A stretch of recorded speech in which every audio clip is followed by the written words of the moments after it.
Ladies and gentlemen, welcome to the hottest event of the summer, CWF Summer Slaying.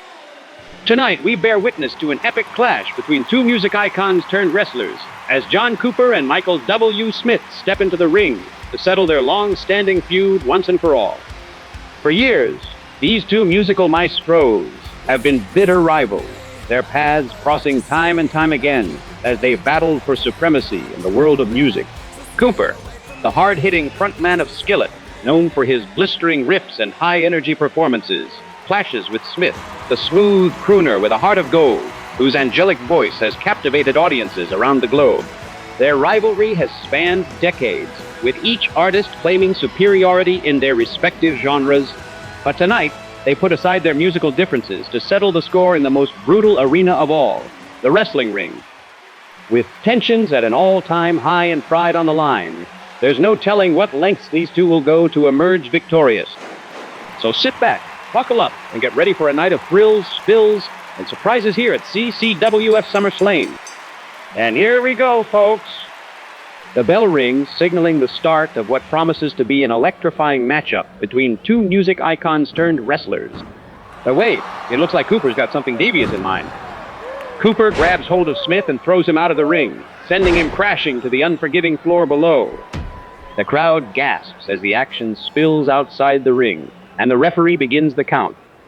Cooper wastes no time following Smith outside the ring, and they continue to trade blows. It's chaos out here, folks, with neither competitor willing to back down. Smith fights back with everything he's got, delivering a barrage of punches that catch Cooper off guard.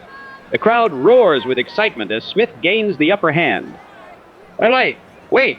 Cooper regains his composure and counters with a devastating clothesline, sending Smith crashing to the floor once again. The referee's count reaches 5 as Cooper looks to capitalize on his advantage. But just when it seems like Smith's down for the count, he summons the strength to fight back. With a burst of energy, Smith takes the fight to Cooper, unleashing a flurry of strikes that leave Cooper staggering. The crowd's on their feet as Smith gains the upper hand, but time is running out. The referee's count reaches 8, and with the match hanging in the balance, Smith delivers a final blow that sends Cooper reeling. With the referee's count at 9, Smith grabs hold of Cooper and hurls him back into the ring. The crowd erupts as the action returns to the squared circle, and the match continues. And the match resumes in the ring, with both competitors battered and bruised. It's anyone's game. But wait, Cooper's not wasting any time, lunging forward with a swift eye rake, catching Smith off guard and temporarily blinding him. The crowd boos loudly as Cooper gains the advantage, taking advantage of his underhanded tactic. Smith tries to shake off the effects of the eye rake, but Cooper presses his advantage, delivering a sharp knee to the midsection.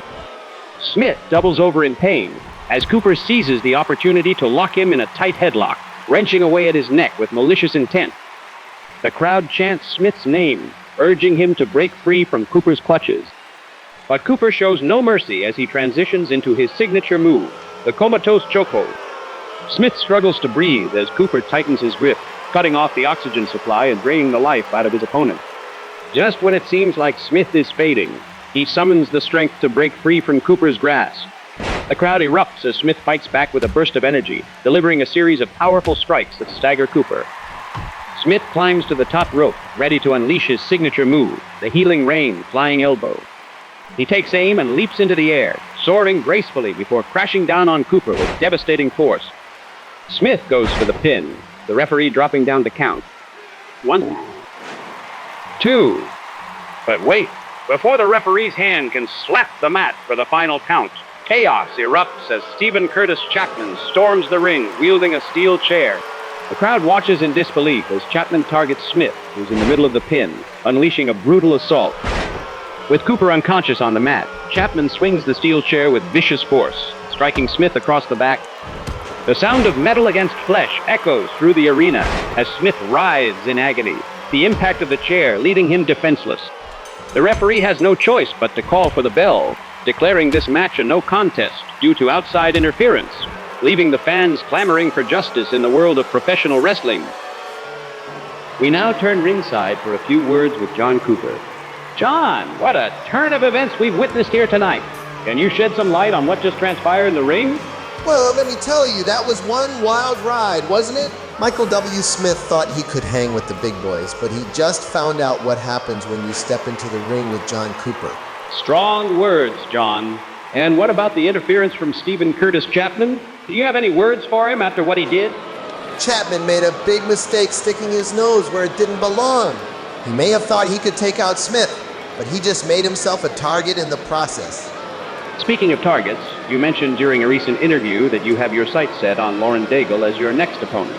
Care to elaborate on that? Absolutely. Lauren Daigle is one of the best in the business, and I want to prove that I can go toe-to-toe with anyone in this industry. So, Lauren, if you're listening, consider this my challenge. Let's see what you're made of in the ring. And finally, you issued a warning to Toby Mack, the reigning CCWF champion. What can we expect from you in the future regarding the championship? Toby Mack, you may be sitting pretty with that championship belt right now, but mark my words, I'm coming for you. Consider this a warning. The CCWF championship belongs around my waist, and I'll do whatever it takes to make that happen. There you have it, folks. John Cooper isn't backing down from anyone, and he's got his sights set on some big challenges in the future. Stay tuned, because the world of professional wrestling just got a whole lot more interesting. You've been listening to CCWF. I'm Vince McSix. We'll see you next time.